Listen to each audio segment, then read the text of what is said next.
Tonight, a possible solution to an unemployment benefits nightmare we've been telling you about for months. A man still serving out his penalty weeks tells us he got a call that money from the state will soon be coming his way. CBS Political Investigator Dana Kozlov is live at the IDES office in Lincoln Square. Dana, he says he got the call days after your reporting. Yeah, Brad and Erica, just a few days after we shared his story, he says he got a call from an Illinois Department of Employment Security employee telling him to apply not for regular unemployment benefits, but to apply for benefits earmarked for independent contractors. The problem is, an independent contractor, he is not. Makes no sense to me. I just got the call right out of the blue. It's a call that could put thousands of dollars in Ken Scott's pockets to help him pay his bills. But it's left the unemployed steelworker confused, too. The call was from an Illinois Department of Employment Security employee telling Scott to apply for Pandemic Unemployment Assistance, or PUA, and he'd get benefits dating back to March 1st. But Scott is still serving out 24 unemployment penalty weeks for a $143 overpayment 2 years ago. So how is that possible? He said the penalties have to keep going, but this is a way to alleviate some of the pressure. Financial pressure due to months of having no income because of those penalty weeks. But PUA benefits are meant for independent contractors and so-called gig workers.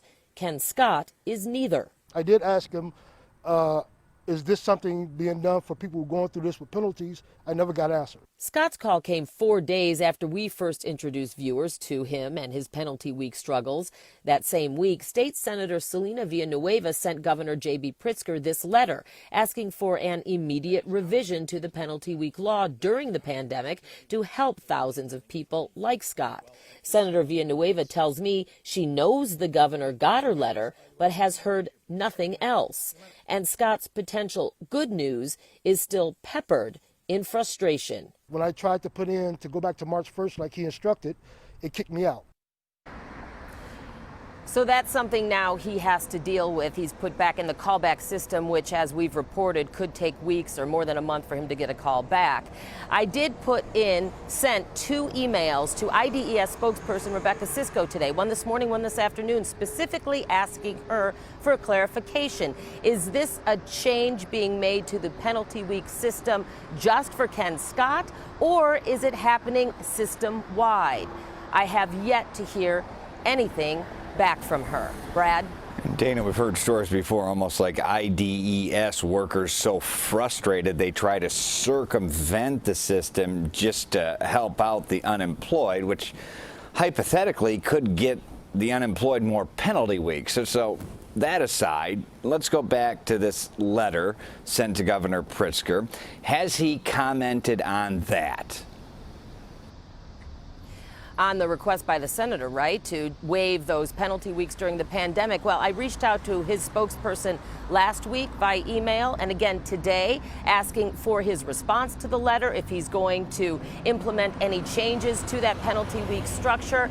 And I have not heard anything back from him either. However, there is a new acting IDES director. It's possible she is now starting to make changes, but unless we get answers from the people who are supposed to be giving us those answers and confirmation, we can't yet say for sure. But I am, of course, going to keep asking. Yeah, Brad?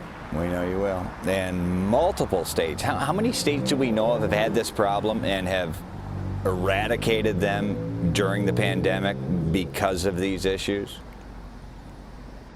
I think several states, I don't know off the top of my head specifically, are having these penalty week issues with people who are saying during a pandemic, this is really, really difficult and unfair.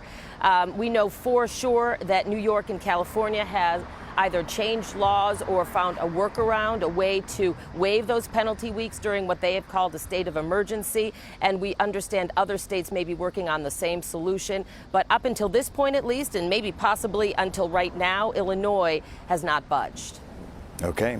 We are months into asking questions and we'll continue to. Dana, thank you. CBS 2 is committed to working for Chicago, getting you the help you need to navigate the IDES and the job market. You can find information, including advice from a career coach, in the Working for Chicago section of our new CBS Chicago app.